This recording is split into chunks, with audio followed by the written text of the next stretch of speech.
Today we are going to talk about public speaking. तो सबसे पहले हम लोग यही देखेंगे कि पब्लिक स्पीकिंग सीखना ही क्यों है। कौन सी ऐसी एरियाज है जहाँ पे हमको पब्लिक स्पीकिंग का इम्पोर्टेंस है, जहाँ पे हमारी लाइफ में डिफरेंसेस आ सकते हैं।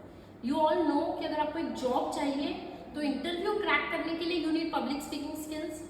नेक्स्ट, आप एक कंपनी में जॉब कर रहे हो, अब आपको एक ब्रिलियंट आइडिया आया है, अब वो आइडिया अपने बॉस के साथ शेयर करना, again you need the guts कि आप जाके बॉस के सामने खड़े रहो कि मुझे आपसे ये बात शेयर करनी है।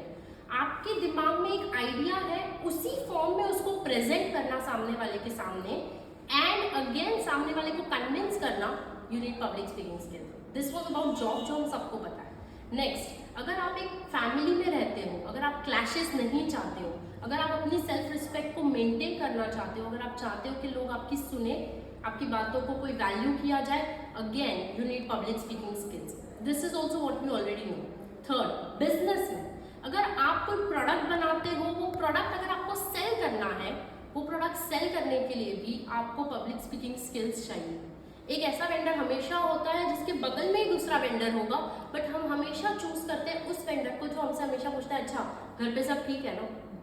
What is this? Public speaking skills. This are the 3 common things जहाँ पे पब्लिक स्पीकिंग नीडेड है।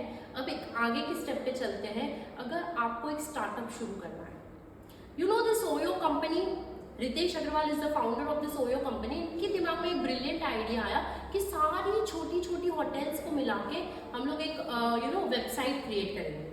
अब ये आइडिया जब आया तब ये कोई टैंजिबल थिंग नहीं था, दिस वॉज समथिंग जो एग्जिस्टेंस में नहीं है। अब लोगों को उसके बारे में कन्विंस करना इज वेरी डिफिकल्ट। सेकेंड, ये आइडिया आने के बाद भरोसा करना कि हाँ ये आइडिया मैं लोगों के सामने प्रेजेंट कर सकता हूँ, again you need confidence, you need public speaking skills. Third, आपने ये दोनों स्टेप्स कर लिए, अब आप जाके प्रेजेंट कर रहे हो। प्रेजेंट करते हुए शायद आपको ना सुनना पड़ सकता है, शायद आपका आइडिया फेल हो सकता है, बट स्टिल हिम्मत करके एक ऐसे पर्सन को ढूंढना जो आपके आइडिया से कन्विंस हो जाए, you need public speaking skills. तो जो एक आइडिया दिमाग में था रितेश अग्रवाल की, वो रियलिटी इसीलिए बन पाया क्योंकि उनकी पब्लिक स्पीकिंग स्किल स्ट्रॉन्ग थी, not only the business sense.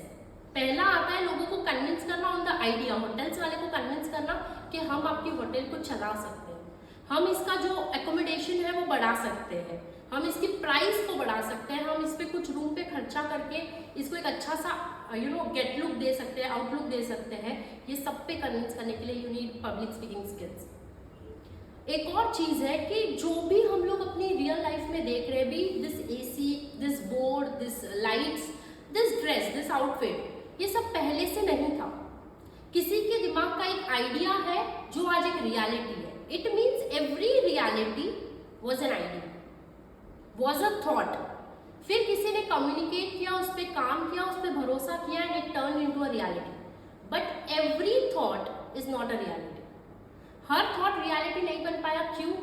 किसी का भरोसा डगमगा गया, किसी को लगा शायद ये नहीं होगा, शायद कोई किसी को कन्विंस नहीं कर पाया, कोई हार मान गया, या अपने आइडिया को जैसा उसके दिमाग में था वैसा प्रेजेंट ही नहीं कर पाया, तो ऑटोमेटिकली वो आइडिया रियलिटी नहीं है। तो अगर आप कुछ सोचते हो, अगर आपके कुछ थॉट प्रोसेस है, अगर आपके कुछ आइडियाज है, अगर आप चाहते हो कि वो रियलिटी में कन्वर्ट हो, you need public speaking skills, you need that confidence with in you. Next, and moving to the very crucial part जहाँ public speaking skills needed है, it is rightly said that everything that comes out of a human body stings, be it our waste products, be it our saliva, be it our sweat. Only one thing that comes out of a human body which may sting or may not sting depends on your choice, that is your words. आप अपने word से किसी को रुला सकते हो, किसी को हंसा सकते हो, आप अपने वर्ड से किसी को प्रेरणा दे सकते हो, किसी के अंदर निराशा ला सकते हो, किसी को डिप्रेस्ड फील करवा सकते हो।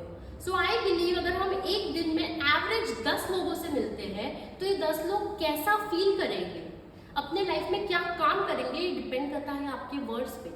अगर एवरी ह्यूमन बीइंग एक छोटी सी ओथ ले दैट व्हेनेवर ही और शी ओपन्स हिज और हर mouth, she will either inspire someone और मेक समवन हैप्पी, तो इस दुनिया से डिप्रेशन नाम का चीज ऑटोमेटिकली खत्म हो जाएगा, निगेटिविटी सारा खत्म हो जाएगा और पॉजिटिविटी को ढूंढने कहीं जाना ही नहीं पड़ेगा।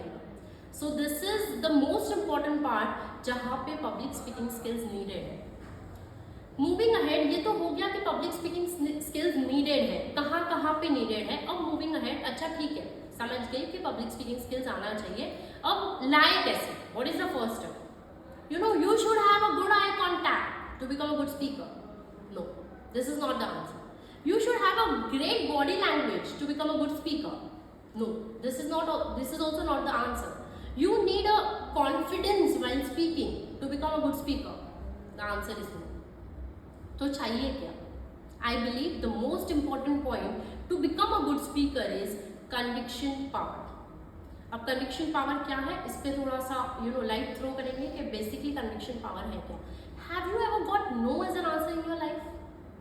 Yes, everyone has. सो एक ऐसा नो जिसने मेरी लाइफ पे बहुत बड़ा इम्पैक्ट किया था, that no was when I was a third standard child, I went to my dad and I told him, पापा I think I want to become a doctor. And he told, Nandini no, you can not become a doctor.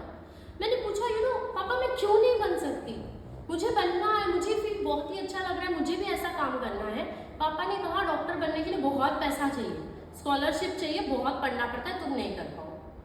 Doctor बनने के लिए 30-35 years की as हो जाती है, मुझे तो 23 साल में तुम्हारी शादी करानी है, तुम डॉक्टर नहीं बन पाओगे। हमारी कम्युनिटी में लोग हॉस्पिटल्स ओपन नहीं करते, आपको खाना बनाना होगा, कैसे हॉस्पिटल चलाओगी, इसलिए तुम डॉक्टर नहीं बन पाओगी। और मैं रोते हुए रूम में जाके सो गई। इतने दिन मैंने सोचा कि my father is a narrow minded man, he didn't understand my dreams, मुझे अपने मन की नहीं करने देते हैं। But I realise he is not a narrow minded person, he is a very good communicator. मेरे सपने को मैं हासिल नहीं कर पाऊंगी, ये उन्होंने मुझे कन्विंस कर दिया by his words, by his knowledge. और अगर मैं हारी हूँ, मैं आज एक डॉक्टर नहीं हूँ, तो उसका रीजन मैं खुद हूँ कि I was not a good communicator. अब सोचो कि मैं अपने पापा के पास जाती और कहती, पापा आज मैं मम्मा के साथ एक मेड को लेकर हॉस्पिटल गई थी, हमारे घर की मेड को लेकर हॉस्पिटल गई थी, मैंने देखा पापा कि जो भी रिच पीपल होते हैं उनको अपॉइंटमेंट इजीली मिल रहा है, जो भी पुअर है उनको नहीं मिल रहा, मुझे ये चीज़ नहीं चाहिए। जब मैं डॉक्टर बनूंगी तो मैं सिर्फ पुअर लोगों को हेल्प करूंगी, ऐसा कोई काम करूंगी। फिर थोड़े दिन बाद पापा के पास गई और कहा, पापा मैंने ना डॉक्टर जो अपने मूथा अंकल है ना उनसे बात किया था कि जरूरी नहीं है कि 35 साल में डॉक्टर बनते हैं, अगर आप BDS करोगे तो आप 23-24 साल में डॉक्टर बन जाओगे। फिर थोड़े दिन बाद गई, पापा डॉक्टर की पढ़ाई होती थोड़ी ज्यादा है पर बहुत ही इंटरेस्टिंग है, मुझे लग रहा है मैं डेफिनेटली कर लूंगी। और स्कॉलरशिप नहीं भी हुई तो इतना खर्चा है, मैं पूरा ट्राई करूंगी कि स्कॉलरशिप मिले। धीरे धीरे अगर मैंने इस तरीके से कन्विंस किया होता तो एटलीस्ट मैं उनका दिमाग खा रही हूँ, ये बोल के ही वो मुझे कह देते, बन जा तेरे को जो बनना है, बन जा तेरे को जो बनना है। इसका मतलब communication is a step-by-step process. Communication is a step-by-step process. It is rightly said, to an infertile land, even the best quality of seed cannot sprout. To an infertile land, even the best quality of seed cannot sprout. Same ways, to an unprepared mind, best idea will not work. I am repeating my line again, to an unprepared mind, the best idea will also not work. But on the contrary, to a fertile land, you need not even sow the seed. You throw the seeds, plant will come. To a fertile land, you throw the seeds and plant will come. Same ways, to a prepared mind, you just throw the idea. A normal idea can do wonders. किसी को convince करना मतलब क्या है? किसी के mind को prepare करना, वहाँ पे इजीली आइडियाज एक्सेप्ट होंगे। किसी के माइंड को हम लोग कैसे प्रिपेयर करें? आजकल हम अपनी माइंड को प्रिपेयर नहीं कर पाते, लोगों के माइंड को कैसे प्रिपेयर करें? सिंपल, आप बैंक के पास जाते हो कि मेरा एक नया प्रोजेक्ट है, मुझे 50 करोड़ का लोन चाहिए। बैंक क्या करेगा? लेके जाओ। Answer is no. बैंक वाले कहेंगे पिछले 3 साल के फाइनेंशियल स्टेटमेंट दीजिए, इस साल का फाइनेंशियल स्टेटमेंट दीजिए, आपके ITR दीजिए, आपका गारंटर का बैंक स्टेटमेंट दीजिए और उनका ITR रिटर्न दीजिए, और प्रोजेक्ट के 5 ईयर्स के फाइनेंशियल स्टेटमेंट्स बना के दीजिए, एंड देन वो आपको लोन दे देगा, अगर आप साउंड हो तो। इसका मतलब बैंक ने आपसे क्या मांगा? Past, present and your future. Same goes with any idea. अगर जब आप अपना आइडिया किसी के सामने लेके जा रहे हो, अगर उसके दिमाग में आप 3 चीजें क्लियर कर दो, पास्ट, प्रेजेंट और फ्यूचर, तो वो लोग मान जाएंगे कि ये प्रोजेक्ट वायबल है, ये आइडिया रियलिटी बन सकता है। अब ये कैसे करें? कुछ दिन पहले मैं आपसे मिली व्हाइट बोर्ड को लेकर, राइट, और मैंने जब व्हाइट बोर्ड आपके साथ डिस्कस किया, मैंने कहा कि white board will become an international brand one day. So आपको लगा ये बन सकता है? आपको लगा ये बन सकता है? Can you please help me कि कैसे बनेगा, because I have no idea कि ये एक इंटरनेशनल ब्रांड कैसे बनेगा। यू स्टार्टेड बिलीविंग कि ये बन सकता है because you looked at my past. As a child I was told that second daughter can not make a difference. I told I'll make a difference and I'm doing that. My dad told me you need not study so much, you know, अपनी life enjoy करो, फिर housewife बनना है। मैंने कहा मैं पढ़ूंगी। My dad told me कि आप सीए बनने के लिए क्लासेस ज़रूरी होते हैं, फेल होना कंपलसरी होता है। मैंने कहा मैं नहीं लूँगी, मैं क्लासेस नहीं लूँगी, और मैं उसके बिना सीए बन गई। फिर मुझसे लोगों ने कहा कि मैरिज के बाद काम करना बहुत इम्पॉसिबल है। मैंने कहा मैं करूँगी, और मैं कर रही थी। लोगों ने कहा एज ए सीए आपको या तो प्रैक्टिस में होना चाहिए, जॉब में होना चाहिए, या टीचिंग में होना चाहिए। मैंने कहा मैं इंस्पिरेशनल स्पीकर बनूंगी, सॉफ्ट स्किल ट्रेनर बनूंगी, और मैं कर रही हूँ। It means my past trend shows that मैंने जो भी कहा है वो मैंने किया है। अब लोगों को भरोसा होता है कि मैं जो भी कह रही हूँ वो मैं करूँगी। Next, my present. At present whiteboard is having some branches. ये अश्योरिटी दिलाता है कि हाँ, अगर इन्होंने इतनी ब्रांचेस ओपन कर दिए, इट मीन्स आगे भी और भी ब्रांचेस हो जाएंगे। फ्यूचर प्रोजेक्टेड कि अगर मैंने किसी को ब्रांच सेल कर दी इंटरनेशनल लेवल पे, तो इंटरनेशनल ब्रांड हो तो गई। पहले एक आइडिया के साथ काम कर रहे थे, आज हम उसके अंदर इतने सारे आइडियाज लेके आए हैं। किसी के लिए कुछ वर्कआउट करेगा, किसी के लिए कुछ वर्कआउट करेगा। इट शोज कि ये प्रोजेक्ट और वायबल होता जा रहा है। फेल्यूर से सीखा, और ये मैंने आपके सामने अपना फ्यूचर प्रेजेंट किया, तब आप लोगों को भरोसा हुआ, तब आप लोग कन्विंस हुए कि हाँ, व्हाइट बोर्ड एक इंटरनेशनल ब्रांड बन सकता है। इट मीन्स मैंने आपको फिर से वही बताया, पास्ट, प्रेजेंट एंड फ्यूचर। अब हम लोग इससे भी आगे की तरफ जाते हैं कि किसी को भी कन्विंस करने के लिए क्या चाहिए? Public speaking skills. ठीक है। सेकेंड, पब्लिक स्पीकिंग स्किल्स में अभी क्या चाहिए होगा किसी को कन्विंस करने के लिए? उसके माइंड को प्रिपेयर करना। किसी के माइंड को कैसे प्रिपेयर करें? Past, present and future. अब मैंने आपसे एक सवाल पूछा था, have you ever got no as an answer? इसमें भी दो टाइप्स है। एक नो जो आप बाहर से सुनते हो, like my dad told me कि Nandini you can not become a doctor. एक नो मैंने अपने आप से कहा था, जिसने मेरी लाइफ को 3 साल पीछे लेके चला गया था। मुझे बहुत पहले ही रियलाइज हो गया था कि मुझे शायद इंस्पिरेशनल स्पीकर ही बनना है, बट मैं अपने आप से कहती रही कि मैं तो खुद एक फेलियर हूँ, मैं कैसे इंस्पायर करूँगी लोगों को, मुझे तो खुद को कुछ अपनी लाइफ में हासिल नहीं किया, मैं लोगों को क्या प्रेरणा दूँगी। और मैं अपने आप को ना कहते रही कि मैं नहीं कर सकती। अब रियलाइज होता है कि वो ना क्यों आ रहा था। मैं अपने आप से पहले कहती थी मैं कल से रोज एक्सरसाइज करूंगी, और मैं 3 महीने तक एक दिन भी एक्सरसाइज नहीं कर पाई। चलो वो तो कोई बड़ी बात नहीं है, 1-2 किलो वजन इधर उधर हो गया, बट बहुत बड़ा चेंज हुआ मेरी मेंटालिटी पे। मैं कोई भी काम बोलती थी कि कल उठ के मैं करूंगी, मेरा माइंड मुझसे कहता था छोड़ना यार, बाद में कर लेंगे।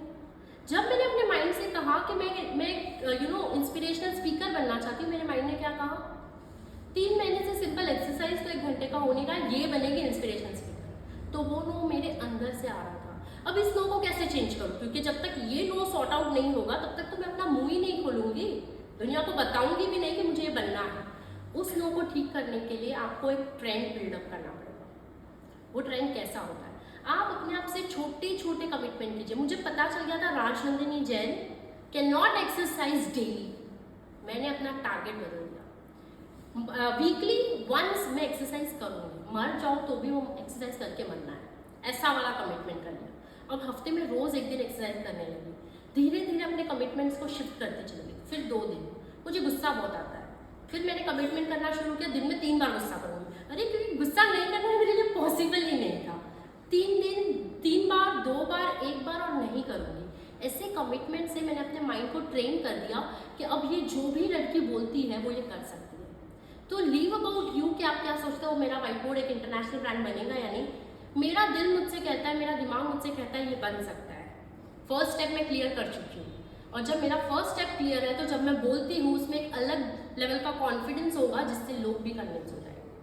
अगर आपको भी इस तरीके के आपके नो को यस में कन्वर्ट करना है, सिंपल तरीका है, क्या करोगे? छोटे छोटे कमिटमेंट्स, और उन कमिटमेंट्स को पूरा करो। वॉट एवर हैपन्स, आपको उस कमिटमेंट को पूरा करना है। जस्ट से डू इट, आपने जो कहा उसे पूरा करो, एंड धीरे धीरे your mind will be train कि ये लड़की जो भी कहती है उसे पूरा कर। This is about conviction power. अब एंड करना चाहूंगी एक थॉट प्रोसेस के साथ कि बहुत सारी चीजें आपने आज के सेशन में सुनी, आपको बहुत सारी चीजें अच्छी भी लगी होंगी, बट एक ऐसा चीज होता है जो आपको लगता है कि ये मैं अपने साथ लेके जाऊंगी। Mohandas Karamchand Gandhi was an ordinary barrister practising in South Africa. एक दिन उनको ट्रेन से फेंक दिया गया, अच्छी लाइफ जी रहे थे, एक दिन उनको ट्रेन से फेंक दिया गया, कहा तुम तो एक काला आदमी है। Now he was a born black, right, he was a born black person, but उस दिन जब उनको ट्रेन से नीचे फेंका, कुछ चीज उनके दिमाग में हिट कर गई कि मुझे ऐसे क्यों कहा गया, और that day was the birth of Mahatma Gandhi. वो इंसिडेंट ने उनकी पूरी आगे वाली लाइफ बदल दी।